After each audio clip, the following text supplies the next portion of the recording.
आमचे काही काही नियम होते. म्हणजे काय आता बघ सांगतो. आम्ही आत्तापर्यंत जवळ-जवळ 71 देशांच्या सरकारांबरोबर काम केलेलं आहे. म्हणजे पंतप्रधान, राष्ट्रपती, केंद्रीय मंत्री ह्यांच्याबरोबर. तर आमची तत्त्व अशी होती, की पहिल्या दिवसापासून तत्त्व असं होतं, की आम्ही कुठे जाऊन काम मागणार नाही. हं.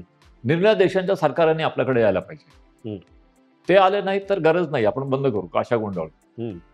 म्हणजे ज्याला बिझनेसच्या भाषेत बोलतो आम्ही मार्केटिंग करणार नाही. हं. पिच करणार नाही. हं. लोकांनी समोरून स्वतःला आम्ही निर्णय घेऊ की कुठल्या सरकारसाठी काम करायचं काय. आपली आणि त्यांची तात्विक बैठक जमते का? हं. तसं असेल तर करू. तर हा एक नंतर ते त्यांनी जर का अप्रोच केलं कोणी आपल्याला, तर दुसरा नियम काय आहे, की केवळ ते किती मोबदला देतात किंवा काय देतात हा निकष नाही. तर हे काम करणारं मी जगातला पहिला माणूस आहे का? हे जर का असेल तरच आम्ही ते काम घेणार, नाही तर घेणार नाही. हं. म्हणजे त्याने कुठली आमच्याकडे ना प्रॉब्लेम सॉल्व्हिंगसाठी म्हणजे कुठलाही प्रॉब्लेम आणला, तर तुम्ही पहिल्यांदा तुमचे जे राजदूत असतात, सरकारी अधिकारी असतात, मंत्री असतात, त्या सगळ्यांकडे जा आणि त्यांना ह्याच्यावरती उत्तर सापडत नसेल, तर तुम्ही माझ्याकडे या. तर त्यामुळे असं नाही की ते आता ह्या संबंधी जगात कोणी काही करत नाहीये ना, तरच आम्ही ते घेणार. हं. ह्याच्या जगात संपूर्ण जगात म्हणजे केवळ भारतात किंवा आशियातच नाही.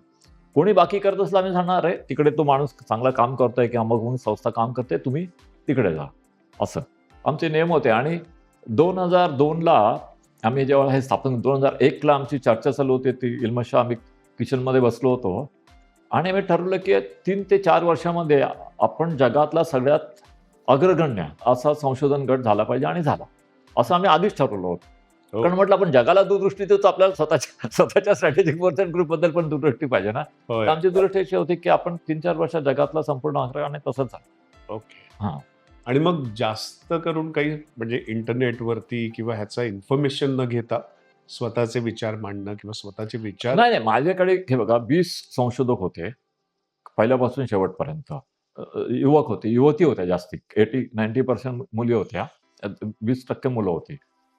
तर त्याच्यामध्ये एक असे इन्स्ट्रक्शन्स होत्या, की तुम्ही संशोधन करताना तुम्हाला पाहिजे करा, तुमच्या मार्गाने करा. तुम्ही स्वतः विचार करा. मी काही त्यात इंटरफिअर करणार नाही.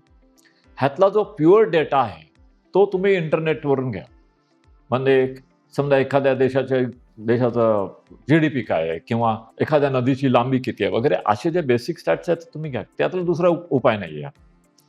पण ज्या समस्या आहेत आणि त्याच्यावरती आपल्याला निराकरण करायचं आहे, त्याचं सोल्युशन शोधायचं आहे. ह्यापैकी एकही गोष्ट मला कुठल्याही इंटरनेटवरती किंवा पुस्तकात सापडली नाही पाहिजे. ह्याचं कारण काय? नाही म्हणजे ओरिजिनल थॉट पाहिजे तुमचा. म्हणजे तुम्हाला तुमचं स्वतःचं परत ओरिजिनल थिंकिंग पाहिजे. हां.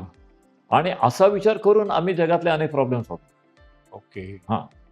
ओरिजिनल थिंकिंग म्हणजे आम्ही लोखंडाला कॉम्प्लेक्स अंधेरी वेस्टमध्ये एका छोट्या ऑफिसमधून ऑपरेट करत होतो आणि तिथून आम्ही इजिप्त आणि इथिओपियामध्ये काय तह झाला पाहिजे, तुर्की आणि इराकमध्ये काय तह झाला पाहिजे, युनोच्या सिक्युरिटी काउन्सिलची काय अजेंडा पाहिजे, ह्या सगळ्या गोष्टी आम्ही तिथे फक्त विचार करून ठरवायचो.